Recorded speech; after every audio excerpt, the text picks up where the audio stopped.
What's going on, guys? Matt over here with Lethal Camaro, and it's time to take a drive. And now, today's subject is kind of a controversial one, especially coming from a channel that's Camaro only. And bear with me, because I know some of you guys have very passionate feelings about this, but Mustang versus Camaro. Now, for years, it has been a rivalry. Mustang was to the market first. GM was quick to react with the Camaro. And it's been a back and forth battle. Now, the one thing I'll say up front is I appreciate both cars. I've been fans of certain Mustang body styles, and I've been fans of most Camaro body styles. I've been pretty transparent over my time talking in videos and whatnot. Like, I'm not a big fan of the 4th gen Camaro. I'm not. And I'm sorry. I know a lot of you guys out there drive them. They're beautiful cars, but they're not for me. There's plenty of Mustang body styles that I just don't like.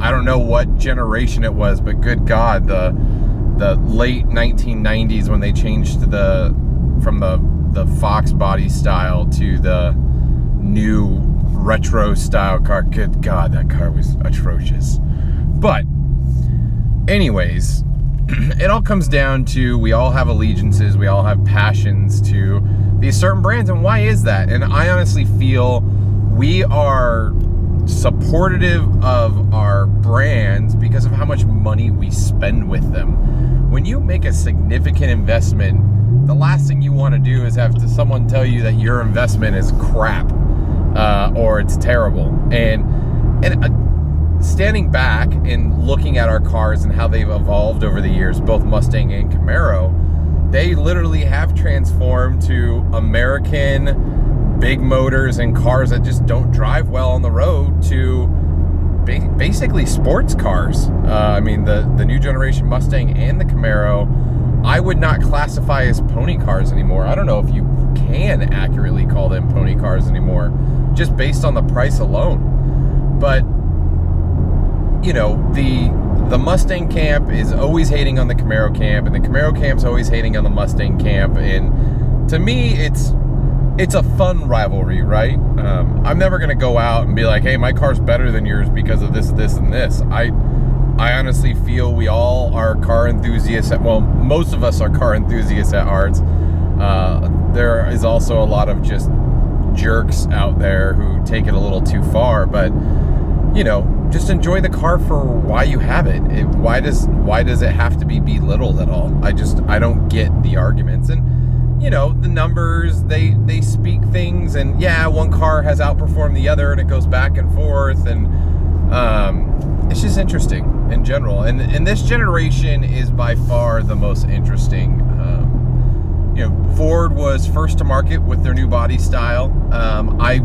I think I can honestly say it was met with more praise than distaste, in my opinion. Mustang's selling really well. The body style looks pretty good. They made some improvements. The interior is a vast improvement over the previous generation. But the big problem is it is a little bit slower. And maybe that's not a big problem. Sorry, let me rephrase that. It's a slightly slower car, and yes, you could do mods, and yes, you could do all sorts of things to make it faster. And it's not like, oh my God, 5 minutes slower. But it is in the performance camp, and you're going to get guys that compare this all day long. The stock GT 5.0 is slower than the new Camaro SS, stock for stock.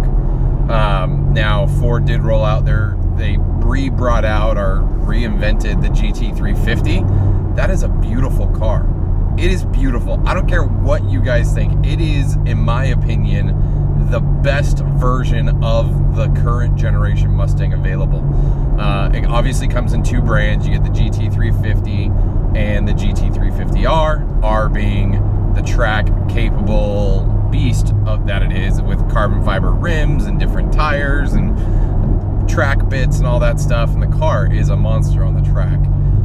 And the interesting part is finding out that Ford had set their benchmark to dethrone the 5th gen Z28. And I think when the Z28 came out, it did cause some ripples in the car world because it performs so well compared to previous generation Camaros.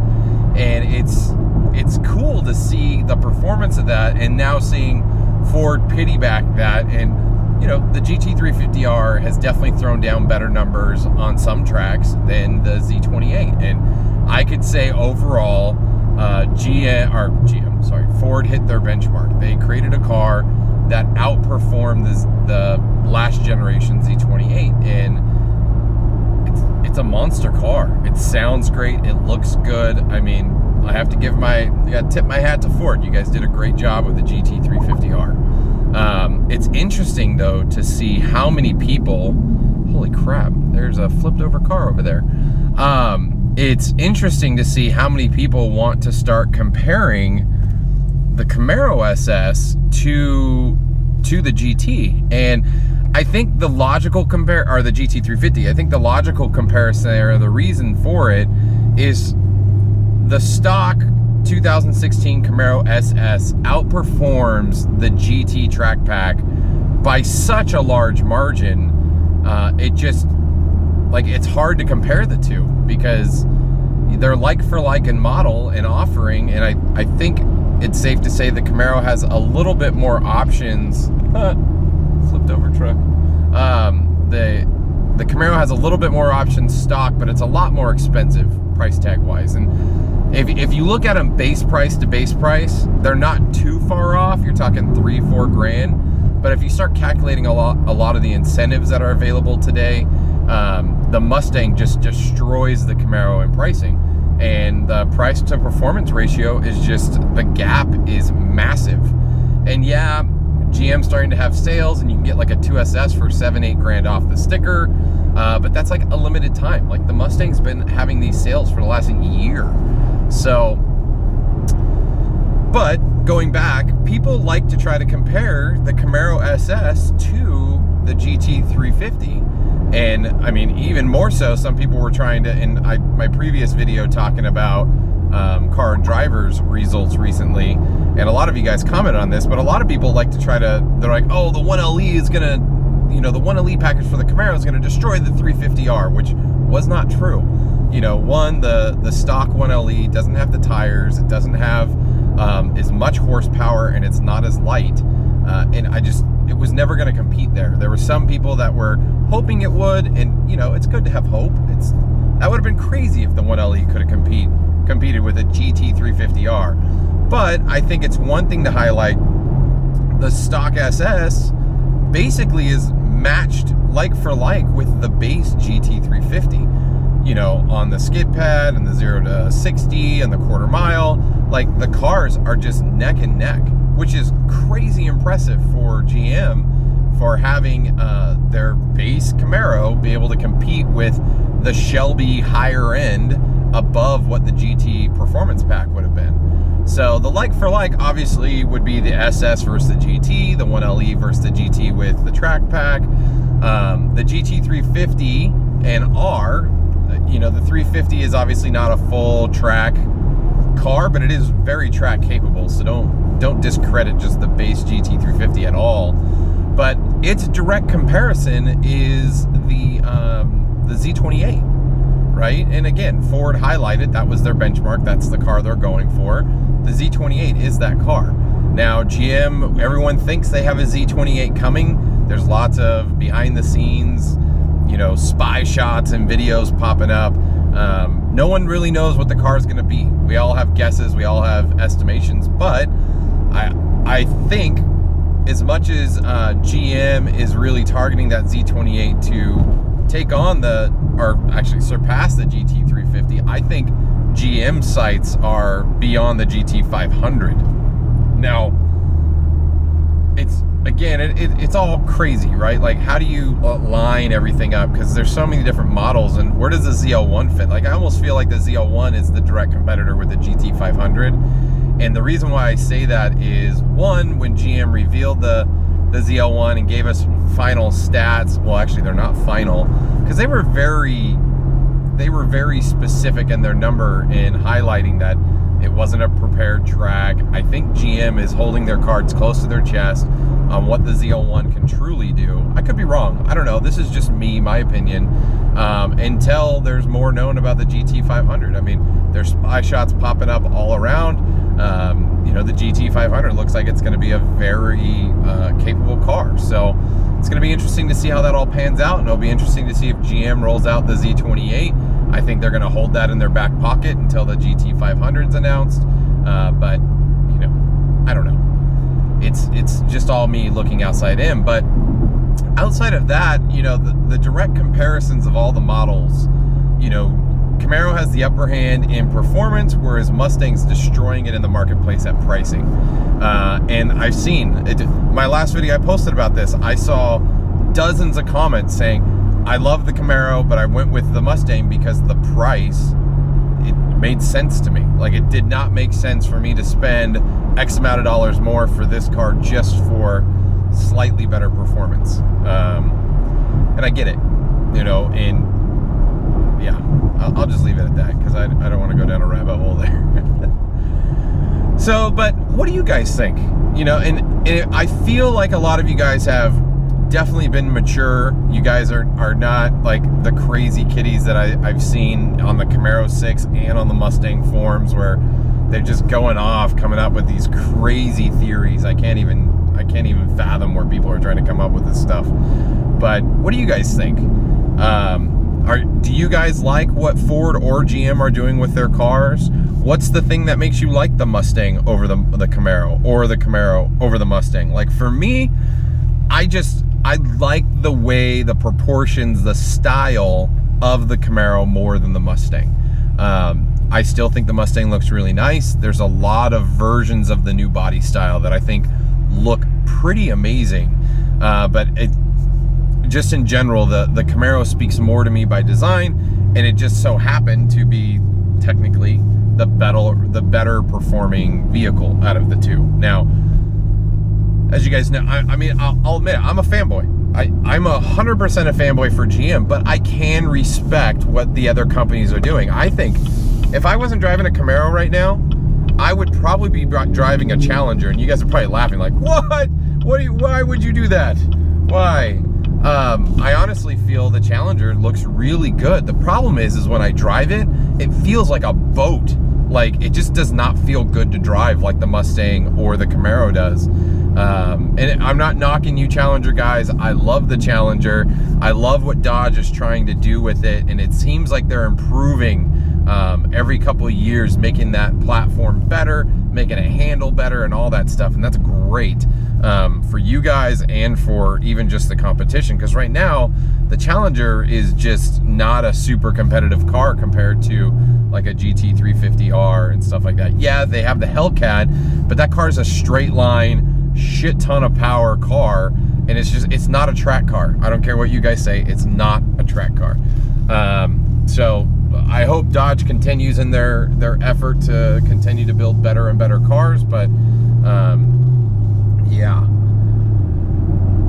So, but I mean, design side, I mean, there's always going to be Mustang guys, there's always going to be Camaro guys, and they're always going to shit on each other. Sorry, I'm using more bad language than I think I ever do, and it's not even terrible, but I apologize. I know a lot of you guys like watching the channel because I don't swear, and I apologize for that.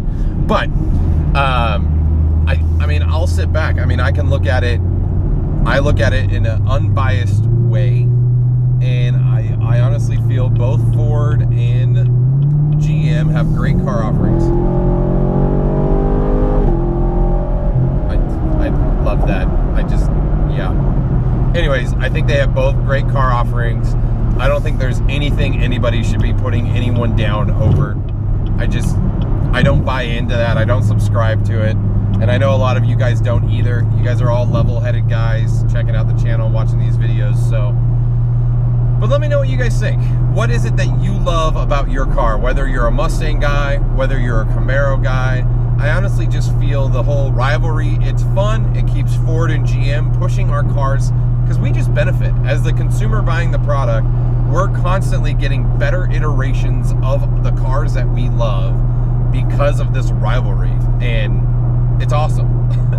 we benefit. Now, unfortunately, we're spending a little bit more money these days, but whatever. Save a little more pennies, maybe wait another year, I don't know. But whether you bought a Mustang, whether you bought a Camaro, I appreciate you guys checking out this video. But, you know, let me know what you guys think, truly. Post below, why did you get your Mustang? Why do you love it so much? Did you get it because it was a better price point and it was still a cool car?